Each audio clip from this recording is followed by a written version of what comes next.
Luis. Bien, volvemos a la calle. A ver, vamos a ver cómo están dando la ciudad de Buenos Aires. Ahora estamos saliendo.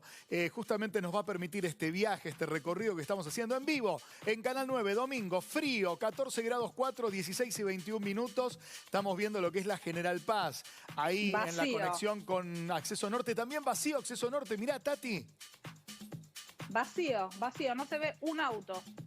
Algún sol, algún rayito de sol que va asomando, mucho frío, por lo tanto nos va a ayudar a cuidarnos y a mantener los protocolos y el aislamiento dispuesto.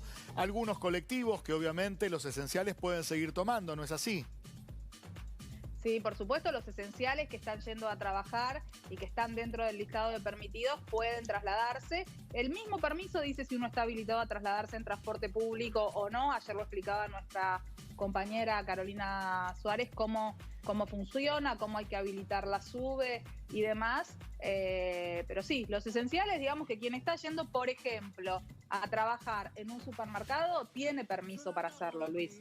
Clarísimo. A ver, vamos a hablar de vacunas un segundo. Información de último momento, por eso necesito contarlo ahora, que tiene que ver con un viaje de la ministra de Salud, Carla Bisotti, y la asesora presidencial, que van a viajar primero a México para ver todo el proceso de liberación de las vacunas. Recordamos que 75 millones de dosis se produjeron aquí en provincia de Buenos Aires. Fueron en una especie de, compartimento todas juntas. No estaban, obviamente, divididas por ampollas. Eso sí iba a ser en México. Hubo una complicación con unos filtros y con los vidrios de las ampollitas y las tapitas que obligó a mandar este producto a Estados Unidos. Luego un problema burocrático donde Estados Unidos retiene este material y en las últimas horas se logró liberar. Por eso van a llegar mañana 843.000 dosis de AstraZeneca y esta mañana llegaron 204.000 de la herramienta COVAX. Posteriormente también... Luis. Sí.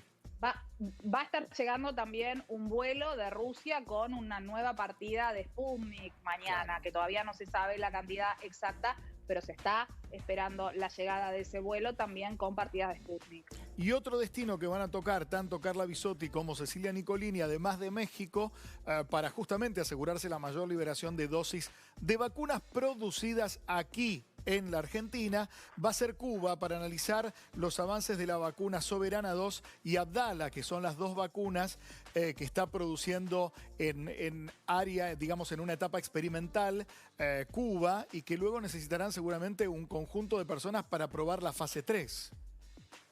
Sí, son buenas noticias. Siempre que hablamos de vacunas y la llegada de vacunas, ayer te dije, aplaudo como una foca, ¿viste? Lo que sea yo que venga de vacunas lo aplaudimos porque es la tranquilidad. Ahí estamos viendo imágenes, ¿no? Cada familiar nuestro que recibe la vacuna es una alegría enorme. Entonces, 204.000 vacunas de AstraZeneca que ya llegaron por el convenio COVAX, 843.000 que están llegando por el acuerdo que vos recién explicabas, que tenemos directo con AstraZeneca, que tendrían que estar llegando muchísimas más, ¿eh? Es un temón el problema con AstraZeneca. Y otro vuelo que llega justamente con una partida de Sputnik. Vamos a preguntárselo justamente a Cecilia Todesca, es vicejefa de gabinete de la Nación, está en comunicación con nosotros. Arrancamos por tema vacunas y luego vamos a economía. Todesca, muy buenas tardes. Aquí Tatiana y Luis la recibimos. Hola, buenas tardes, ¿cómo están? ¿Cómo le va? Primero, hubo varias versiones respecto de vacunas, ya vamos sabiendo de algunos arribos al país en los primeros días de la semana, incluso hoy. Pero es posible que lleguen hasta 6 millones de vacunas antes del 31 de mayo. Yo no estoy en condiciones de confirmar ese número y la verdad es que tratamos de concentrar la información respecto de las vacunas, que es bien sensible, en la ministra de Salud, por las cuestiones que son de público conocimiento, ¿no? Hasta que no están cargadas arriba de los aviones y no llegan a territorio argentino, mejor no anticipar, porque después se producen demoras y eso produce mucha ansiedad. Así que eso es una pregunta para la ministra de Salud, pero es cierto que en las próximas semanas debería acelerarse la llegada de vacunas. Tati. Vacunas que tienen que ver también con el segundo componente para aquellos que están esperando la segunda dosis, porque recordamos que en la Argentina hay un 18% aproximadamente del territorio de la población que recibió la primera dosis, pero solo el 5% que recibió las dos dosis. Y hay un poco de susto entre aquellos que están esperando la segunda, por lo que está pasando con las vacunas a nivel mundial, no únicamente en la Argentina. Sí, está claro, pero entiendo que el Ministerio de Salud está trabajando para que todos los programas se completen, es decir, que todos aquellos que hayan recibido la primera dosis de una determinada vacuna puedan recibir la segunda. Ese es el trabajo que realiza el Ministerio de Salud y entiendo que estamos en ese camino. Vamos a analizar una otra pata del tema vacunas que no tiene que ver con lo administrativo y la llegada al país de más dosis, pero sí cierta percepción que yo lo noté puntualmente el viernes pasado, tanto en referentes públicos como en un discurso social, que es la ansiedad porque aparezcan vacunas y algunas voces dando cuenta de no tenemos ni una mísera vacuna, cosa que dista mucho de una realidad con 12 millones de dosis ya llegadas al país. Si le parece, escuchamos al presidente de la Nación que anoche dio una nota en CNN a los colegas Mario O'Donnell y Ernesto Tenenbaum y esto dijo.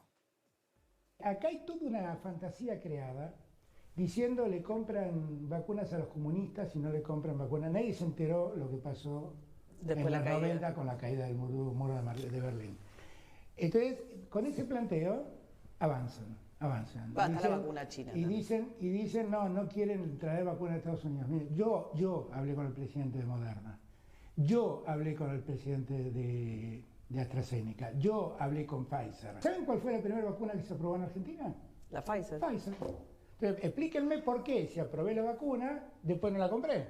Pfizer con nosotros no llegó a firmar, pero con los que firmó no pudo cumplir. Yo la impresión que tengo es que en algún momento Estados Unidos resolvió preservar para su población todas las vacunas y Pfizer dijo no firmo más contratos porque si tengo que dejar las vacunas en Estados Unidos no voy a poder cumplir. E incumplió. Estados Unidos se quedó con las vacunas priorizando en algún momento de la nueva administración Biden la necesidad sanitaria de su propia población, Todesca. Está claro que los países que son productores de vacunas priorizaron a su población. Y esto es interesante porque son el tipo de cosas que en la Argentina también tenemos que discutir. Por eso cuando nosotros decimos que hay que desarrollar determinados sectores de la producción y entre ellos el de salud, es justamente porque esto tiene mucho que ver con la soberanía. Cuando vos tenés una determinada crisis, no es lo mismo que el laboratorio que la puede producir esté en tu territorio que esté afuera. Pero de hecho son muy pocos países en el mundo los que han tenido esta posibilidad de avanzar muy rápidamente con la vacunación de su población. Incluso Estados Unidos también sufrió una segunda ola antes de poder empezar a vacunar. Pero lo importante es que la Argentina ya tiene firmado una gran cantidad de contratos y con el paso de los meses se ha ido acelerando la llegada de vacunas. Así que lo que tenemos que transmitir es tranquilidad, las vacunas van a ir llegando. El Ministerio de Salud tiene como primer objetivo y también, por supuesto, completar el calendario de vacunación de la gente que ya se dio la primera dosis, como ustedes estaban indicando hace unos minutos. Todesca, estamos atravesando este confinamiento de 9 días con una sociedad que ustedes saben está agotada, que se tiene que cuidar, que no queda otra, que entendemos que lo que está pasando es tremendo y a la vez es muy difícil desde la economía, desde el llevar la comida a casa todos los días. Lo primero que le quiero preguntar es, ¿estos 9 días creemos realmente que van a ser 9 días o vamos a necesitar extender el confinamiento como plantean muchos expertos o muchos referentes del sistema de salud?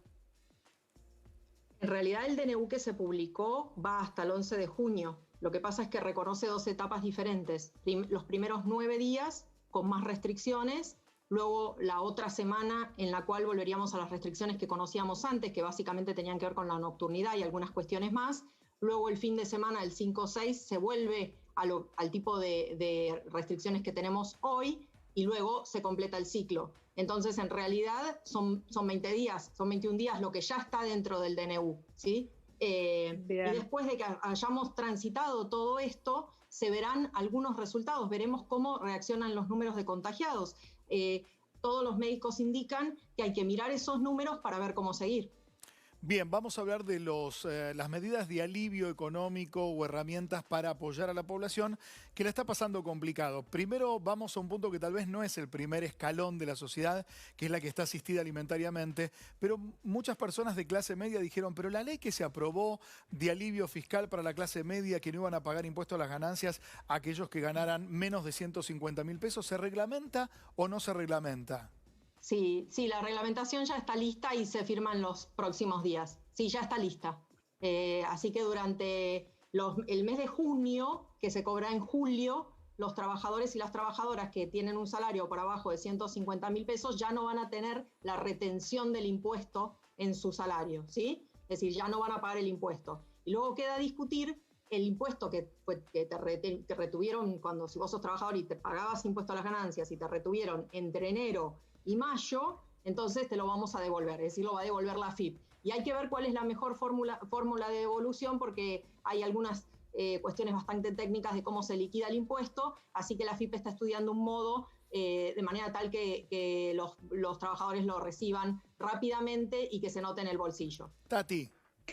Se hizo una extensión muy importante que tiene que ver con la tarjeta alimentar, no únicamente en el monto que se asigna, sino en el universo que alcanza. Uh-huh. Sí, vos me hacías una pregunta anterior, yo no quise alargarme tanto porque me preguntabas por un lado por las vacunas, pero por el otro lado por el tema del apoyo o la emergencia en la que están las familias cuando hay que bajar la circulación, ¿no? Porque eso tiene un impacto en el ingreso de las familias. En cada familia impacta de una manera distinta dependiendo cuántos trabajadores activos hay, qué tipo de trabajo tienen, si el trabajo está registrado o no está registrado, si se puede teletrabajar. Entonces, conjuntamente con las medidas que restringen la circulación, nosotros publicamos en el mismo boletín oficial, por un lado, una ampliación del repro, que para los que nos escuchan es la posibilidad de que los empresarios y las empresarias se anoten a través de la página de AFIP a partir de mañana. Ya funcionó antes el repro también, pero se vuelve a abrir la inscripción para pagar los salarios de los trabajadores y las trabajadoras de estas empresas. No se pueden anotar los trabajadores en forma directa. Los que se anotan son los empresarios y las empresarias y ponen su nómina de empleados. Si pasan determinados filtros, que son filtros bastante naturales, normales, el Estado paga esta parte de los salarios. También, si ustedes recuerdan, en abril nosotros asistimos a través del repro a unas 13.600 empresas, más o menos unos 400.000 trabajadores. Y también se decidió asistir a través del repro, es decir, pagar este salario complementario que hoy va a ser de 22.000 pesos a los pequeños empresarios o empresarias de la gastronomía, que son, por un lado, empresarios, pero también son trabajadores. Tienen un pequeño local en el que trabajan por ahí solos o tienen alguna ayuda de sus familiares. Esas personas también pudieron cobrar el salario complementario en abril de 18.000, ahora va a ser de 22.000. Y ahora también los monotributistas y los autónomos de otros comercios se pueden anotar a través del repro para ellos también recibir este salario complementario, que quizá les ayude para pagar algunos gastos. Bueno, la luz, una parte del gas, algún impuesto que les quedó pendiente. Así ahí que eso pensaba, también es muy importante. Todesca pensaba en situaciones como, por ejemplo, oficios, zapateros, podólogas y podólogos, artesanos. ¿Van a tener mucho detalle en esa inscripción o simplemente con su nombre, su número de quit, ya está? No, es muy sencilla la inscripción. Es a través de la página de AFIP y se les pide nada más que un par de datos, y nosotros de hecho la facturación ya la tenemos cruzada con AFIP, así que les digo, en abril el 72% de las empresas que se anotaron en el repro recibieron el pago del salario de sus empleados. El 72% de todas las que son críticas recibieron la ayuda. Así que la ayuda está disponible. Incluso su pregunta me hace recordar una cosa que no dije que es importante. Cuando nosotros veamos la facturación, para ver si la facturación cayó, vamos a mirar las 3 semanas de mayo poniendo en cero la cuarta semana. Es decir, como que nadie facturó nada en la cuarta semana. Y la vamos a comparar con todo el mes de mayo del año 2019. No del 2020 porque no hubo actividad, claro. No había actividad, no se podía. Entonces, comparado con el 2019, es decir que vamos a comparar 3 semanas con 4. Esto es, a propósito, para que si uno está en el margen tenga la posibilidad de que el Estado le ayude a pagar los salarios de sus trabajadores, o incluso esta ayuda para el propietario, que también tiene algunos gastos que afrontar. Y por el otro lado está toda la ayuda a las familias, que es un poco lo que me preguntaban hace un ratito, vinculado con la tarjeta alimentar.